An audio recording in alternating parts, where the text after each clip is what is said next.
അപ്പോൾ നമ്മളവിടെ ചെയ്യേണ്ടത് എന്താണെന്ന് വെച്ച് കഴിഞ്ഞാൽ നിങ്ങൾ ഈ കസ്റ്റം എന്നുള്ള ഓപ്ഷൻ സെലക്ട് ചെയ്യുക. അതിനുശേഷം നിങ്ങളിതിൻ്റെ ഹൈറ്റും വിഡ്ത്തും പറഞ്ഞു കൊടുക്കുക. അപ്പോൾ വിഡ്ത്ത് നമുക്ക് വരുന്നത് 1920 എന്നുള്ള ഒരു സ്റ്റാൻഡേർഡ് ഹൈറ്റാണ്, വിഡ്ത്താണ് വരുന്നത്. 1080 എന്നുള്ള ഒരു ഹൈറ്റാണ് നമ്മളതിന് കൊടുക്കേണ്ടത്.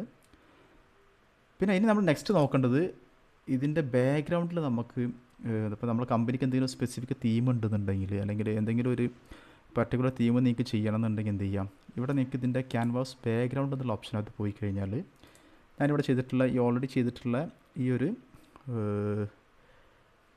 വാൾപേപ്പർ അല്ലെങ്കിൽ ബാക്ക്ഗ്രൗണ്ട് നിങ്ങൾക്ക് എന്ത് ചെയ്യാൻ പറ്റും, നിങ്ങളുടെ പവർ ബിയിലേക്ക് നിങ്ങൾക്ക് ആഡ് ചെയ്യാൻ പറ്റും. ഓക്കെ, അപ്പോൾ അതിന് ചെയ്യേണ്ടത് നിങ്ങൾ ക്യാൻവാസ് ബാക്ക്ഗ്രൗണ്ട് ഓപ്പൺ ചെയ്യുക. എന്നിട്ട് എന്ത് ചെയ്യുക, ജസ്റ്റ് ആ ഫയൽ നിങ്ങൾ ഡെസ്ക്ടോപ്പിനകത്ത് ഞാൻ ഓൾറെഡി സേവ് ചെയ്ത് വെച്ചിട്ടുള്ളത് അവിടെ പോയിട്ട് നിങ്ങൾ എന്ത് ചെയ്യുക, ബ്രൗസ് ചെയ്ത് കൊടുക്കുക.